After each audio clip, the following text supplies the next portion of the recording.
just buy heaps of junk food. I would eat lots of Reese's Buttercups. I felt like I must be the only one with self-esteem issues. When I reflect back onto all those times that I've had hardship, I think of how grateful I am for them. It's put me on a path, and I'm really, really happy on the path that I'm on.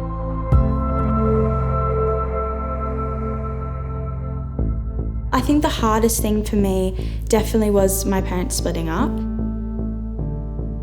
And also my stepmom battling with cancer. She's had cancer, she had breast cancer when I was in grade 5, so when I was 13. And then she just got cancer this time last year again, so she's been battling with that. This is really confronting for me, but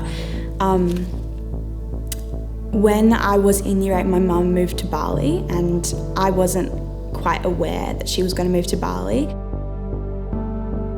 And she, we're all fine now and everything, and she's my mum and I have respect for her.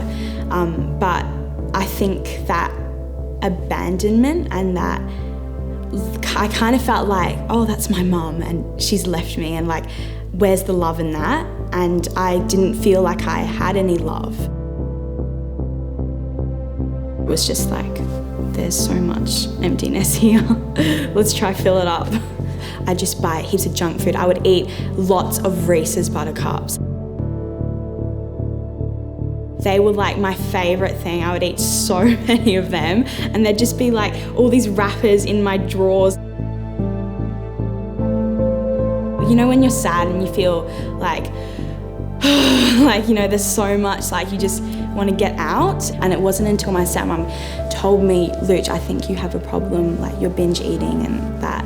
And I was very defensive at first, and I was like, no, that's not me, I'm not doing that.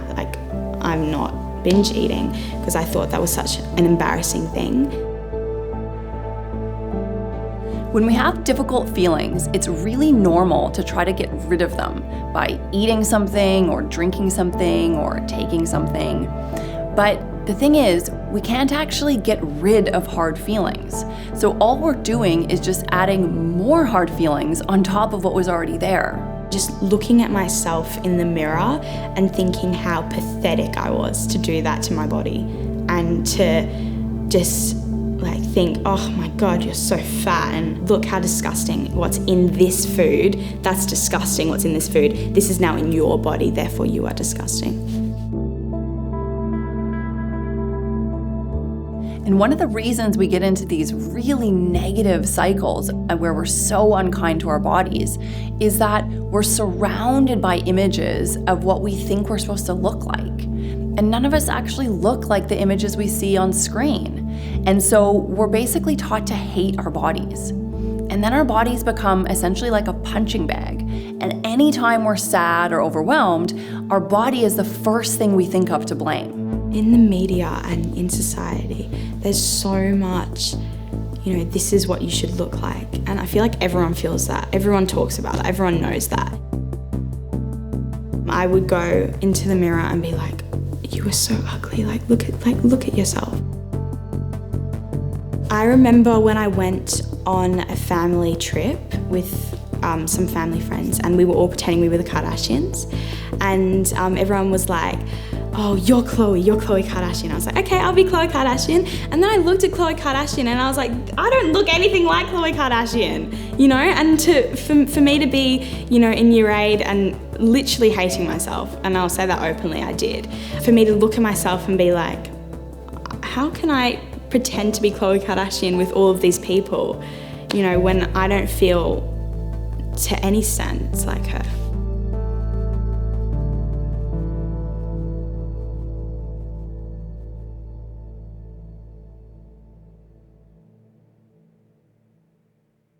It's really normal in the world we live in today to feel negatively about your body. I don't know anyone in my life, myself included, that hasn't struggled at some point with body image or the way we look or the foods we're eating. But we actually have the power to change this. And the way we can start is by talking about it. I think for the longest time, I felt like I must be the only one with self-esteem issues. But then to see someone like my friend, so beautiful, to see her tell me that she had those same issues with herself was really confronting, because she's so beautiful and that she feels the same way as me I just didn't understand. I didn't understand how she could ever feel that way. I personally think just to talk about it and just to open up to your friends, to your family. I remember my family would tell me like, oh, Lucia, you're a bit insecure. And I'd be like, no, I'm not, no, I'm secure, I'm totally secure. But I wasn't, and that was so embarrassing for me for them to tell me that. And I think just to make it not embarrassing is a step in the right direction. Once we start talking about it, we realize that we're not alone, and everyone struggles with insecurities. It actually has nothing to do with what we look like. It has to do with the fact that we're comparing ourselves to other people.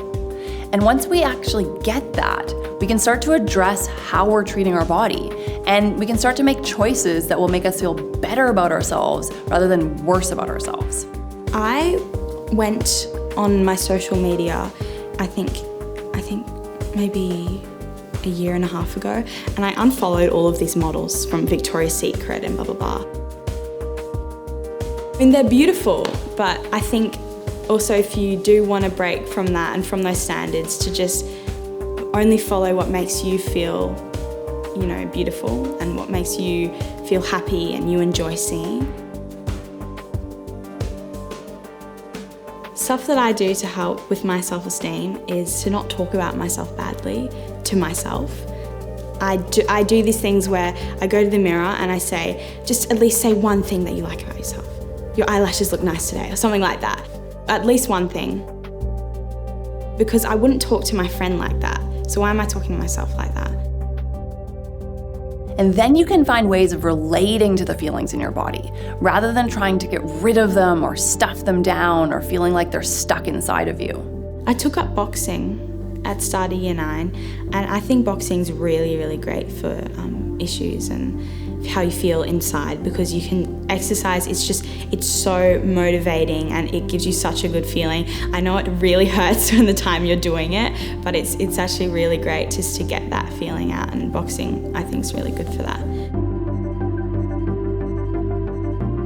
Art for me is really therapeutic, and painting, because you don't have to be good at it. You don't really think about anything else when you're painting, and you can paints are so tangible and fluid, and you can just create whatever you want on a blank canvas. I do a lot of writing. I think it's so important, and you get so much more clarity if you write it out, and you look at it and you're like, oh, that's what I'm feeling, and that's why that person did that. And you get from looking at from here, you see how it is, and because sometimes in your head it's all kind of messy and bobbling around, and so just to see it on a piece of paper, you get so much more clarity. And when we have this clarity about what we're feeling, we can totally transform our relationship to what we're eating and drinking. Being honest about our struggle with how we look is the first step towards loving our bodies.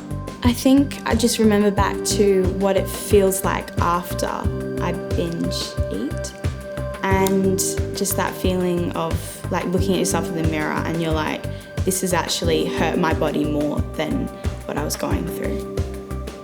I use food now to fuel myself and to make myself feel good, and I choose my food and what's going to make me feel good. I have got so much more self-acceptance for my body now. When I reflect back onto all those times that I've had hardship, I think of how grateful I am for them, because it's shaped me to the person who I am today, and it's put me on a path, and I'm really, really happy on the path that I'm on. I have so much fun and love in this life.